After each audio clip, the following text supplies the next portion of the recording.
Kematian. Sejak awal peradaban manusia hingga saat ini, tidak ada seorang pun di antara kita yang mampu mengetahui kapan atau bagaimana cara ajal akan menjemput seseorang. Kematian tampaknya memang akan terus menjadi misteri yang tidak akan pernah bisa dipecahkan oleh umat manusia sampai kapanpun. Meskipun demikian, dengan ilmu pengetahuan yang semakin maju saat ini, kita perlahan bisa menguak sedikit pertanda kematian melalui sebuah cabang ilmu kedokteran yang kita kenal sebagai ilmu kedokteran forensik, di mana pada dasarnya menggunakan seluruh ilmu kedokteran yang ada untuk keperluan peradilan. Melalui ilmu kedokteran forensik, kita dapat mengetahui waktu kematian hingga penyebab kematian seseorang, terutama yang dicurigai sebagai sebuah kematian yang tidak wajar. Untuk itu dibutuhkan sebuah instalasi khusus untuk menguak pertanda kematian yang dianggap tidak wajar dan perlu diungkap penyebabnya demi keputusan peradilan yang objektif. Adalah instalasi forensik, sebuah tempat di mana jasad-jasad yang diduga mengalami kematian yang tidak wajar diperiksa apapun kondisinya, termasuk beberapa fenomena misteri di dalam ruangannya. Tim On The Spot mendapat kesempatan untuk melihat langsung instalasi forensik Rumah Sakit Bayangkara Insinyur Sukanto, sebuah instalasi yang konon dihindari dan tidak sembarangan orang berani memasukinya. Ini ruang instalasi forensik di Rumah Sakit Said Sukanto dan kita akan lihat ke dalam mungkin dari pemeriksaan awal masuk jenazah ya. Berarti semua jenazah masuknya dari sini? Iya, dari sini. Dan kita pindah ke alat timbangan ini untuk mengukur berat jenazah. Dan ini tempat pemulasaran jenazah, tapi nanti bila jenazah sudah selesai keluar dibersihkan di sini. Jadi semua jenazah yang sudah selesai diperiksa akan dibersihkan dan dikafani atau dimasukkan peti di sini ya? Iya. Oke, Ibu, kalau gitu kita mau langsung ke ruang otopsi. Kayak apa sih peralatan yang dipakai, terus seperti apa cara kerjanya? Dari ruang pemulsaran, kami kemudian melanjutkan perjalanan ke ruang otopsi, di mana di ruangan inilah jenazah akan diperiksa untuk kemudian dicari tahu mengenai waktu kematian hingga penyebab kematian.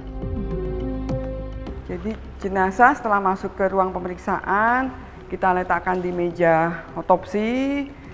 Berarti jenazah ketika datang dalam kondisi apapun, itu langsung ditaruh di meja-meja ini? Iya, di meja ini. Dan teknisi membantu melengkapi dulu alat-alat, terus memeriksa seluruh jenazah, maksudnya apa yang dipakai, propertinya, jam tangannya, jam, semua, cincin. Dicatat semua, termasuk bisa bila ada identitas jenazah ditulis semua di formulir. Oke, baik, pendataan. Iya, pendataan. Ini mejanya khusus ya, Bu? Ada alat apa aja? Iya. Meja otopsi, terus ada alat ini suction buat jedot darah ya, sambil nyemprot air juga yang kotoran-kotorannya biar mengalir ke bawah ke lubang, jadi tidak kemana-mana. Oke, kemudian ini peralatan-peralatan. Iya, ini tabung-tabung untuk ngambil sampel darah, dan jenazah selalu kita kasih ini nomor. Label ya, Bu? Label ya, penomoran jenazah gitu, seperti itu. Dan Ibu, saya lihat di sana ada timbangan. Fungsinya apa timbangan? Timbangan organ.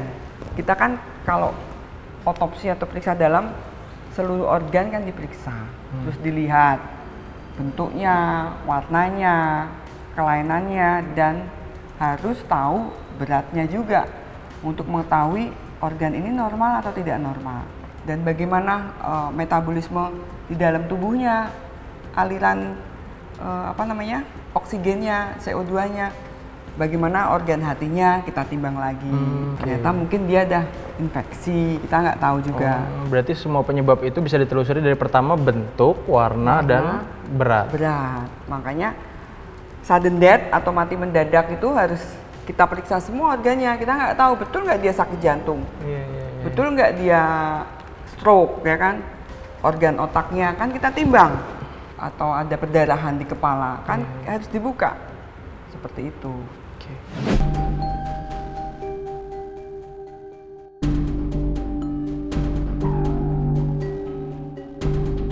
freezer khusus ini juga biasanya jenazah tanpa nama akan disimpan hingga sekitar 3 bulan. Jika tidak ada pihak keluarga yang mencarinya, baru akan dikuburkan secara massal. Di sisi lain ruangan juga terdapat freezer jenazah lain yang sangat besar hingga mampu menyimpan hingga 200 jenazah di dalamnya. Sebenarnya apa yang dicari? Jadi kalau kita diminta segera melakukan otopsi, apalagi itu kasus pembunuhan dan sangat penting untuk penyidik mengungkap siapa pelakunya, ya kita emang harus segera melakukan otopsi. Ya pertama kita berburu sama waktu kematian. Semakin lama bisa semakin susah kita menemukan bukti di tubuh jenazah tersebut, misal luka-luka atau mungkin cari bekas jejas kalau dia luka tembak, proyektilnya, pelurunya, seperti itu.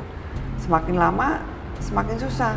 Makanya kita ya bekerja, kalau saya diminta jam 1, jam 2 ya kerjakan gitu lah. Ya berburu sama waktu kematian, dan kedua segera dimakamkan. Dalam ilmu forensik, petunjuk sekecil apapun bisa menjadi kunci misteri kematian seseorang yang dapat menjerat pelaku pembunuhan. Bahkan sebuah kasus pembunuhan pernah dipecahkan oleh Ibu Hastri hanya dalam waktu 2 jam, berbekal sisa bakso yang tertinggal di lambung korban.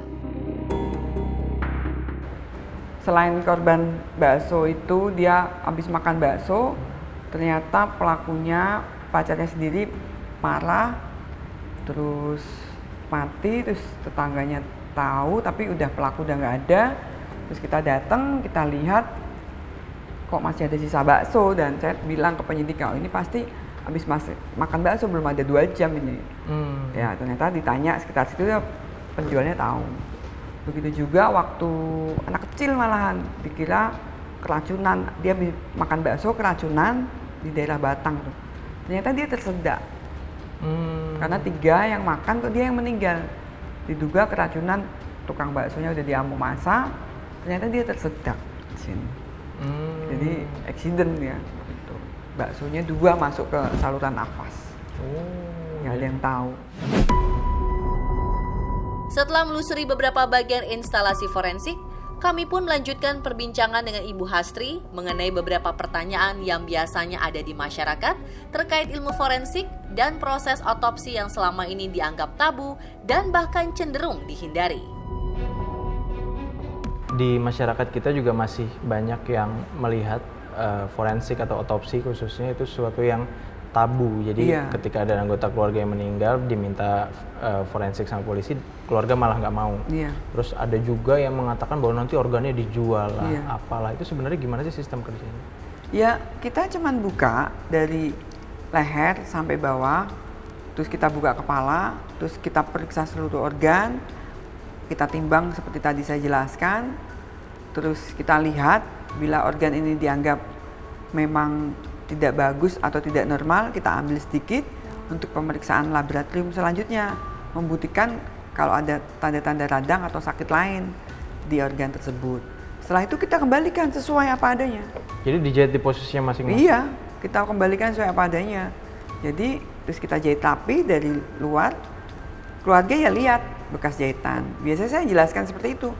Tetap nanti keluarga bisa buktinya lihat bekas jahitan aja. Kalau nggak percaya, kadang saya persilakan keluarga nemenin saya otopsi. Tapi biasanya banyak yang nggak kuat. Ini kita di sini mencium aroma yang berbeda.